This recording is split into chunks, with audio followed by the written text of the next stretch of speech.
মুড়ি এবং ডিম দিয়ে আজকে এমন একটা রেসিপি তৈরি করে দেখাবো যেটার নাম আপনারা আগে কখনোই শোনেননি।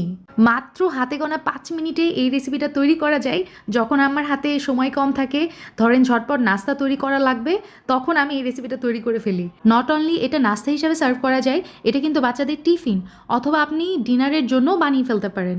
তো এখানে আমি হাফ কাপ মুড়ি নিয়েছি, তার সাথে দিয়ে দিলাম রুম টেম্পারেচারে থাকা একটা ডিম। এখন আমি যেটা করব, মুড়ির সাথে এই ডিম খুব ভালোভাবে মিক্স করে নিব। ও আরেকটা কথা, সেটা হচ্ছে এই মুড়িটা কিন্তু নরম হয়ে গেছে, ক্রিস্পি নাই। তো এই মুড়িটা দিয়ে আজকের রেসিপিটা বানিয়ে নিচ্ছি। এখন এই ডিম আর মুড়ির মধ্যে আমি মিক্স করে দিচ্ছি 1/4 কাপ পরিমাণ ময়দা। আপনার চাইলে এখানে আটাও ইউজ করা যায়, তো আমার কাছে মনে হচ্ছে আরেকটু দিলে ভালো, এই জন্য আমি এখানে আরও 1/4 কাপ পরিমাণ ময়দা ব্যবহার করেছি। সব মিলিয়ে ময়দার পরিমাণ এখানে আছে ধরেন হচ্ছে হাফ কাপ পরিমাণ, ঠিক আছে? হাফ কাপ আমি ময়দা দিয়েছি। এখন কিছু ইনগ্রিডিয়েন্টস অ্যাড করব। গাজর কুচি 2 টেবিল চামচ, তার সাথে ব্যবহার করেছি কাঁচা পেঁয়াজ কুচি, ধনিয়া পাতা কুচি, আর হচ্ছে ওই যে কাঁচা মরিচ কুচি দিয়ে দিলাম। আর কতগুলো টমেটো কুচিও আমি এখানে ব্যবহার করেছি। কিছু স্পাইস অ্যাড করব এই পর্যায়ে। বিট লবণ 1/4 টিস্পুন, লবণ দিয়ে দিলাম হাফ চা চামচ, ভাজা বা টালা জিরার গুঁড়া ব্যবহার করেছি 1 চা চামচ, আরও লাগছে গোলমরিচের গুঁড়া হাফ চা চামচ দিয়েছি, আদা এবং রসুন বাটা মিলিয়ে হাফ চা চামচ, লাল মরিচের গুঁড়া একদম 1/4 টিস্পুন, তার সাথে হলুদের গুঁড়াও আমি এমনটাই ব্যবহার করেছি হাফ চা চামচ মতো। আর এখন দিয়ে দিচ্ছি হচ্ছে প্রায় 1/3 কাপ পরিমাণ পানি দিয়ে এখন সবগুলো উপকরণ খুব ভালোভাবে মিক্স করে নিয়েছি। এরকম কনসিস্টেন্সি হয়েছে।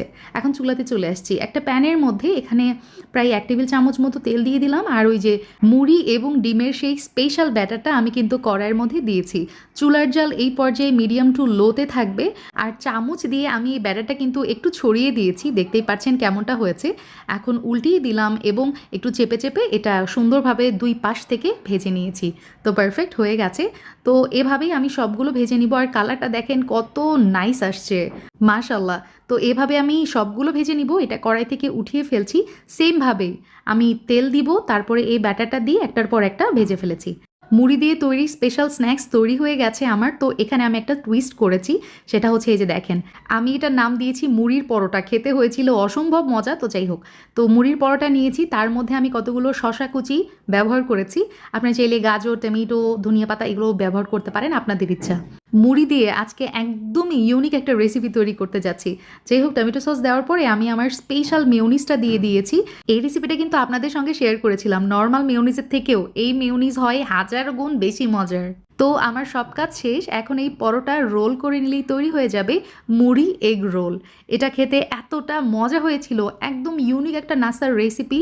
আপনারা চাইলে বাসায় কিন্তু এভাবে তৈরি করতে পারেন। বাচ্চা থেকে বড় সবাই এটা পছন্দ করবে, মানে পছন্দ করবে বলতে কেড়ে কেড়ে খাবে গ্যারান্টি। আমার আজকের এই ইউনিক রেসিপি বাসায় যদি ট্রাই করেন, আপনাদের কাছে কেমন লেগেছে আমাকে অবশ্যই জানাতে ভুলবেন না। আল্লাহ হাফিজ, আসসালামু আলাইকুম।